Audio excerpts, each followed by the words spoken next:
Assalamualaikum warahmatullahi wabarakatuh. Perkenalkan, nama saya Musdar M. SPD, MPD, salah seorang dosen Prodi Pendidikan Fisika, Fakultas Keguruan dan Ilmu Pendidikan Universitas Sulawesi Barat. Spesialisasi saya adalah dosen media pembelajaran fisika.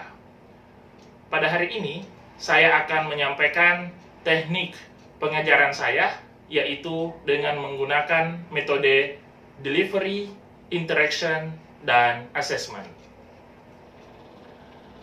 Pada mata kuliah media pembelajaran fisika, yaitu mata kuliah yang merupakan mata kuliah wajib, materi perkuliahan mencakup pengertian media dalam pembelajaran, jenis klasifikasi media, mendesain media, teknik pemilihan media, teknik pembuatan media grafis dan presentasi, teknik pembuatan media berbasis komputer, belajar daring atau online, dan media pembelajaran berbasis lingkungan.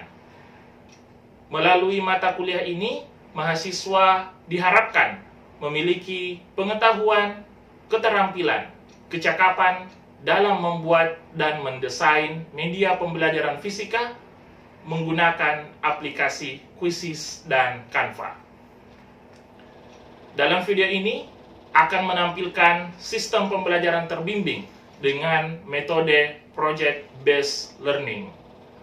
Sistem penilaian yang dilakukan dalam mata kuliah media pembelajaran fisika mencakup 5 ketercapaian. Yang pertama, kehadiran; kedua, keaktifan; ketiga, pengumpulan tugas; keempat, ujian tengah semester; dan yang terakhir adalah ujian akhir semester. Selamat menyaksikan. Assalamualaikum warahmatullahi wabarakatuh.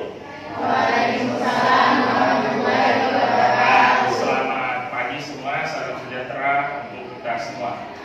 Alhamdulillah, pada hari ini kita masih diberikan nikmat hidayah, nikmat kesempatan untuk bisa bersama-sama kembali melakukan pertemuan atau perkuliahan kita pada hari ini. Semoga pada hari ini kita dibukakan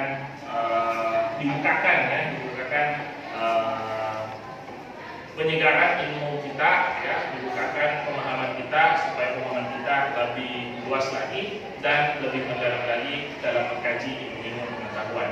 Dalam ilmu ini khusus untuk media pembelajaran fisika. Baik. Mahasiswa sekalian, anak-anakku sekalian, Anda, untuk pertama kali saya ingin mengingatkan untuk bisa dulu mengisi presensi di siakatnya masing-masing. Silahkan mengisi di presensi siakatnya masing-masing di pertemuan kelima, ya. Nanti diakses di siakatnya masing-masing kalau sudah dapat jaringan. Kalau tidak dapat jaringan, silahkan nanti di luar saja, ya. Nanti silahkan diakses di setupnya, jangan lupa untuk di pertemuan kelima. Nah, baik, untuk pertemuan pada hari ini, ada di slide-nya, ya, di atas. Kita akan masuk ke materi pengertian media pembelajaran, jenis dan klasifikasinya. Ya, kita akan mempelajari bagaimana, apa sih pengertian dari media pembelajaran, jenis dan klasifikasinya. Dan saya yakin dari kata media pembelajaran sudah ada di bayangan kalian masing-masing. Media itu seperti apa? Ya, bahkan ketika melakukan proses perkuliahan di semester sebelumnya atau mungkin pagi hari tadi itu sudah menggunakan media pembelajaran. Ya. Nah, sebelum terlalu jauh kita mengkaji tentang pengertian media pembelajaran, jenis dan klasifikasinya, saya ingin menampilkan dulu outline atau bahasan yang akan kita kaji pada hari ini. Yang pertama tentang pengertian media pembelajaran, kedua jenis klasifikasi media pembelajaran fisika, kemudian yang ketiga fungsi media pembelajaran, dan yang keempat adalah manfaat media pembelajaran. Ya, ini adalah 4 bahasan pokok yang akan kita pelajari pada hari ini, yang akan kita kaji bersama-sama.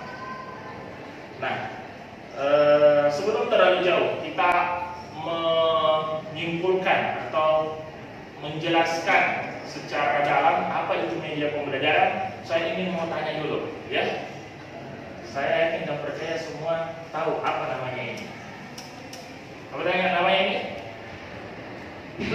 Itu di atas, lihat ya. Apa namanya itu? Iya, bisa sudah tahu. Apa itu namanya? Laptop, ya. Kemudian apa ini ada yang tahu?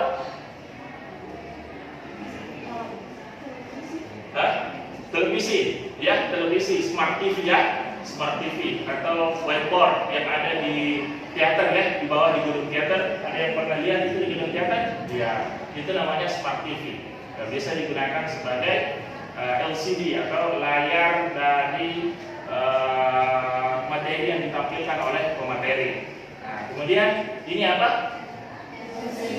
LCD ya, sama dengan yang ini kita gunakan. Kemudian ini apa? Ada yang tahu ini?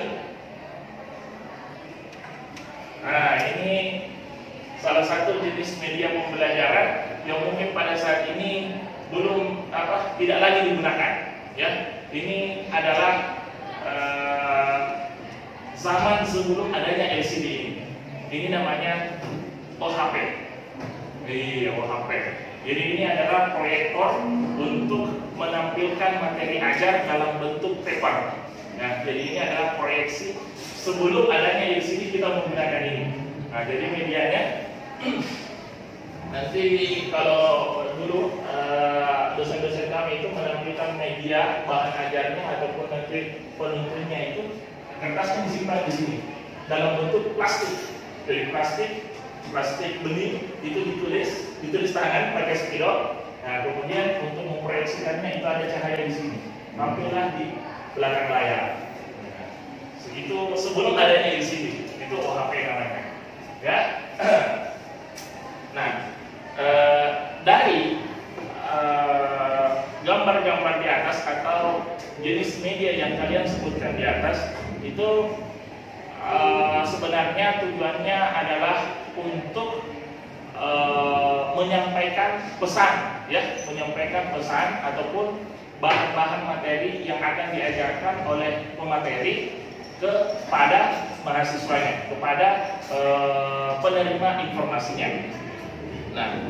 Nah, dari media-media yang ada tadi, nah kita bisa melihat dari gambar ini ternyata dari bahan ataupun bahan kajian, bahan materi yang akan disampaikan itu berada di sini. Jadi materi ajarnya, kemudian misalnya penjelasan materinya itu ada di sini. Pesan yang akan kita sampaikan dari sumber ke penerima. Ya. Jadi ada pesan yang akan disampaikan oleh sumber ke penerima.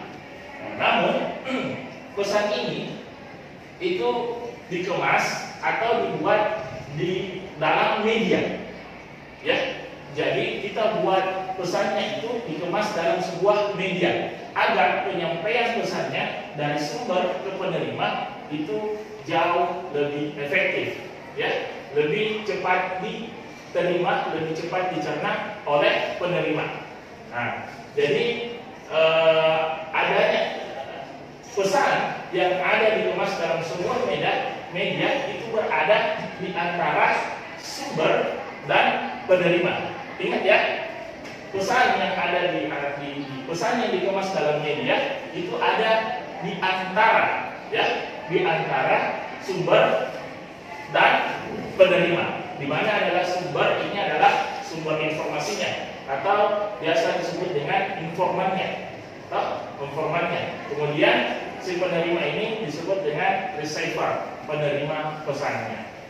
Nah, dari beberapa beberapa tokoh ini menjelaskan definisi dari media pembelajaran. Nah, ini ada di atas. Ini kita tadi sudah sampaikan bahwa media itu asal katanya dari bahasa Latin yang berarti medium, yang berarti adalah perantara. Jadi dia di antara tadi, ya, ada di antara sumber penerima, sumber informasi, dan berada di mana? Penerima informasi. Ya, jadi di sini yang berarti perantara antara pengirim informasi dari sumber atau resources, ya, resources ke penerima informasi atau receiver. Ya, jadi sekali lagi bahwa media atau pesan yang akan kita sampaikan itu dikemas dalam sebuah media. Media ini menjadi perantara atau medium antara sumber informasi sampai kepada penerima informasi. Iya, gitu ya. Nah, jadi kita bisa menyimpulkan sendiri kalau sudah tahu apa itu sebenarnya arti kata dasarnya media. Berarti adalah medium. Medium adalah perantara. Iya, ada antara. Ya, bisa dipahami? Nah, kemudian jenis media pembelajaran. Ya, ini kita sudah masuk ke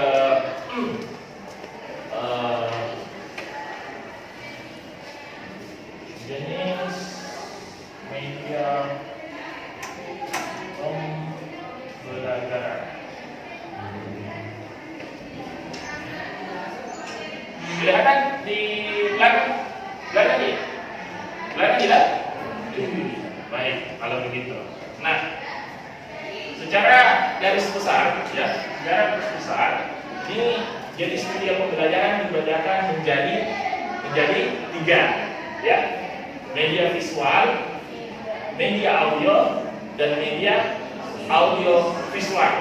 Ya. Nah, ini cari kata dasarnya. Yang pertama adalah media visual. Ada yang tahu media visual? Silahkan angkat tangan. Ada yang berani? Visual. Visual adalah mengidentikan ke penglihatan. Iya, ya. Siapa namanya? Yusrawati. Ya, baik. Terima kasih Yusrawati. Ya. Jadi kalau media visual adalah media yang menitik beratkan pada penglihatan, ya, atau indera penglihatan. Nah, contohnya di dalam penggunaan media dalam pembelajaran fisika, ya, kita biasa menggunakan gambar urutan tata surya, ya, gambarnya, ya. Jadi kita biasa sering melihat itu urutan tata surya, ya. Ini adalah media visual. Nah, media visual itu misalnya ada yang pertama. Apakah yang pertama? Pluto. Salah. Apa yang pertama? Pluto yang terakhir. Saya mau mengurutkan dari atas ke bawah. Yang pertama adalah Merkurius, yang sebenarnya di sini disebutkan Merkurius. Ya. Kemudian yang kedua apa lagi? Venus, agak lebih besar. Kemudian yang ketiga Bumi, ya. Kemudian yang keempat Mars, ya. Nah, kemudian seterusnya, ya, sampai ke matahari. Ini media gambar. Cuman media gambarnya ini contoh saja, ya. Nanti biasanya kalau kita rancang, ya, kalian sebagai seorang guru kalau mau mengajar materi tata surya, silahkan bawa media gambarnya, ya, supaya itu yang tampak abstrak, ya, itu bisa dilihat oleh nyata oleh peserta didiknya. Ya, jadi tidak membayangkan lagi menghafal bagaimana itu aktif, bagaimana itu warnanya, bagaimana itu warnanya Mars dan lain sebagainya. Itu bisa tampak, ya, di peserta didiknya. Oke, ada juga misalnya poster, ya. Poster kalau kita di fisika menggunakan media pembelajaran, misalnya poster gerhana, terjadinya gerhana bulan, gerhana matahari, atau gerhana gerhana matahari sempurna, ya. Nah, itu biasa kita gunakan. Silahkan itu digunakan nanti dalam proses pembelajaran. Kemudian yang kedua namanya adalah ada yang namanya media audio. Iya, media audio. Nah, kalau media audio menitik beratkan pada pendengaran. Iya. Nah, ini salah satu contohnya ini ada di laboratorium bahasa, ya. Kalau ada yang menggunakan teknisnya, yaitu kemampuan tuvalnya. Nah, ini kita biasa menggunakan handphone itu. Listening ya, listening. Nah, bisa menggunakan mungkin pada saat itu menggunakan tape recorder, kaset, ya, kaset kita. Itu salah satu contoh dari media audionya.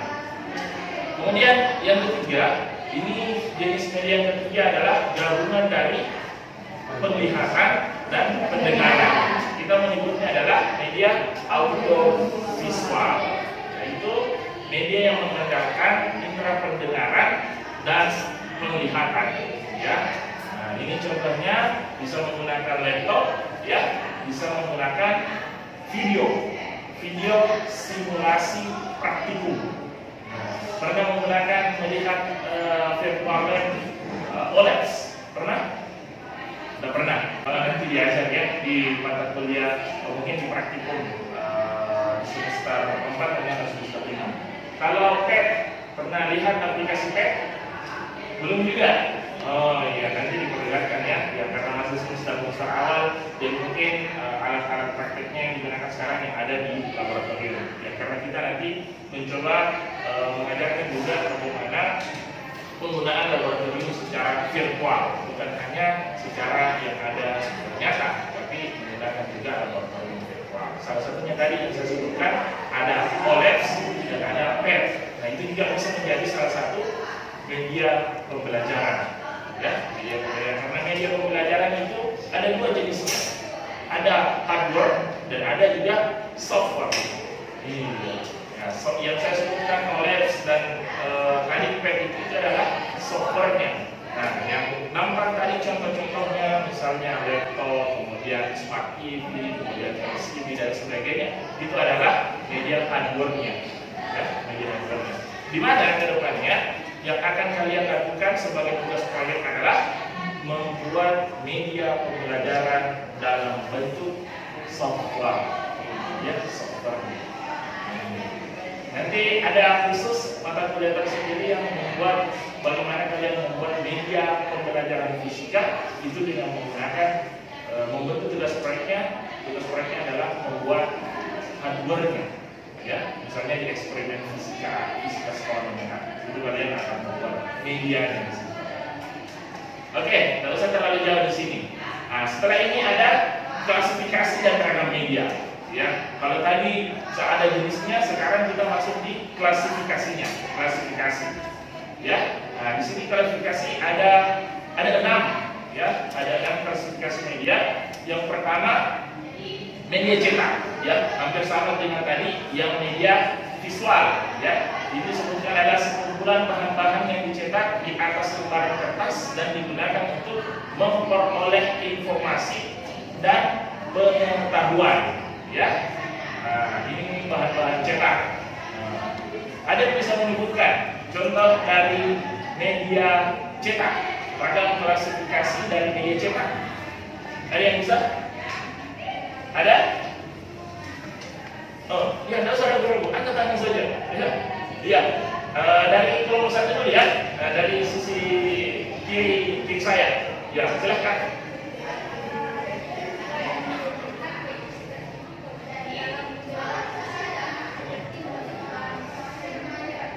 Iya, oke. Saya tulis dulu ya. Saya hapus dulu ini.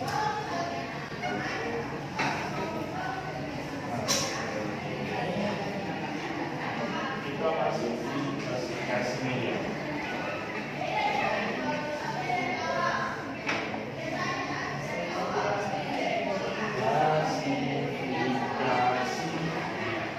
Oke. Pertama media cetak.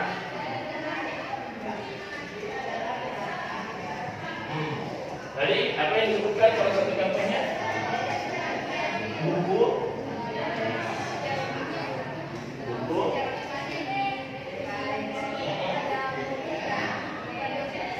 modul, dan kebutuhan praktikum. Oke,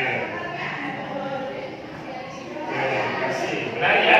Jadi media cetak yang digunakan, ya, yang sampai saat hari ini yang kalian gunakan itu Itu salah satunya media dicetak, yaitu buku, modul, dan penuntun atau panduan praktikum. Ya, bisa juga ada handout. Handout itu yang kalian pegang sekarang. Itu adalah handout namanya. Jadi kumpulan dari slide-slide, kemudian kita print, kemudian jilid baik-baik, itu namanya handout. Ya, handout. Nah, kemudian kita yang klasifikasi yang kedua, yaitu media pajak.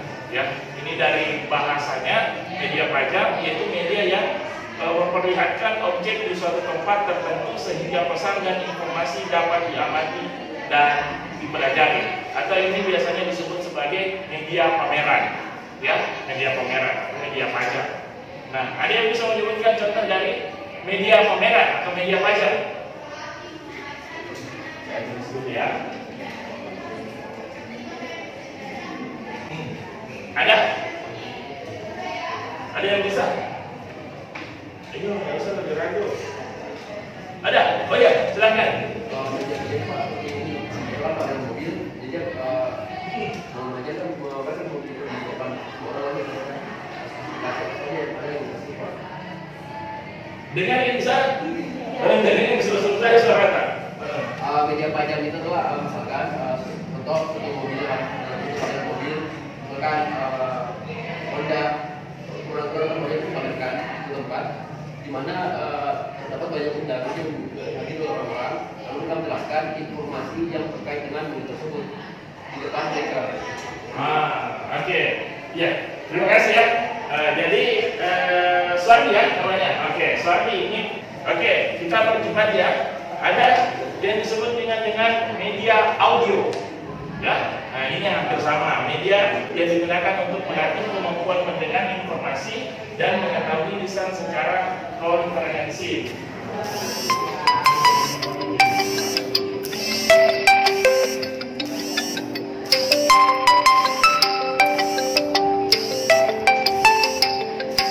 Ya, perhatikan saja. Nah, kemudian ada yang ketiga adalah media audio. Audio. Nah, media audio ini menggunakan untuk melatih kemampuan mendengar informasi dan pengetahuan lisan secara komprehensif. Ada yang bisa menyebutkan contoh dari media audio? Ya, silakan. Kaset audio. Oke, kaset audio dan CD. Ini mungkin kaset audio satu di sini ya, dan CD. Mungkin pada saat ini sudah tidak digunakan ya kaset audio ya dan CD ya. Kalau dulu sebelum adanya smart TV, sebelum adanya laptop, kita masih menggunakan yang namanya CD ya. CD itu dibarting, kemudian kita nonton itu videonya ya. Nah, ini salah satu dari media audio. Atau masih ada yang menggunakan kaset pita, tape recorder ya. Nah, itu dulu masih saya gunakan pada saat di SMP dan SMA, itu masih saya gunakan. Kemudian yang keempat, ada yang namanya media gambar bergerak. Media gambar bergerak. Media gambar bergerak yaitu media menangkap gambar bergerak yang terintegrasi dengan unsur suara. Ya, nah ini siapa yang bisa sebutkan contohnya? Ya, silahkan. Gebria. Nah, mulai diberikan kemana? Nah, video tutorial ya. Ya, baik, terima kasih. Jadi media gambar ini misalnya video dan tutorial. Ya. Nah, dan saya yakin dan percaya tidak ada satu hari yang tidak pernah melihat video, baik itu di TikToknya, baik itu di YouTube-nya, ya, baik itu di Reels di Instagramnya ataupun di Facebook dan lain sebagainya. Ya, tidak pernah kan suatu hari terlewat itu. Iya dong, karena itu sudah menjadi kebutuhan ya. Sebenarnya kita butuh refreshing mungkin dari penyegaran, dari macam-macam kuliah yang dihadapi setiap hari. Butuh pembelajaran atau butuh juga mencari informasi, ya, informasi dari materi-materi perkuliahan untuk menambah pengetahuan-pengetahuan yang telah dipelajari di dalam ruang kuliah. Nah, sekarang yang kelima ada namanya multimedia. Nah, multimedia. Nah, ini dari kata dasarnya multimedia berarti banyak, ya, gabungan atau kombinasi antara beberapa format penayangan, antara teks, antara audio, antara video grafis, ya, yang dibuat secara simultan. Nah, ada yang bisa sebutkan contohnya? Ya, silakan. Saya ada. Luis, ya. Oke, Luis, silakan Luis. Baik, salah contohnya itu jaringan atau network. Ya, jaringan atau network. Nah, ini jaringan atau network. Nah, jaringan atau network. Nah, ini adalah kita sekarang ini sedang menggunakan klasifikasi atau media dengan menggunakan itu multimedia, ya. Kita menggunakan jaringan sekarang, ya, kalau mengisi presensi tadi kita menggunakan jaringan network itu, kemudian kita menggunakan sekarang visualnya, ya, visualnya ini tampak audionya, ya, nanti akan tampak audionya di bagian bisnis kanan, ya. Nah, kemudian kita percepat di berbasis web, ada di media berbasis web. Nah, dari namanya media komunikasi antar jaringan komputer dapat digunakan untuk browsing beragam informasi dan pengetahuan. Ini ada yang bisa sebutkan? Apa contohnya? Ada? Ini namanya blog, ya, atau website, ya. Nah, di mana di dalam blog atau website ini kita bisa mencari tahu informasi apa yang kita ingin cari. Misalnya, ya, kita tanpa misalnya kita tahu di Jakarta sekarang, ya, di Jakarta sekarang sedang terjadi polusi udara, ya. Kita tidak tahu sebenarnya itu, tetapi dengan membuka websitenya, dengan membuka blog, kita tahu informasi-informasi yang ada.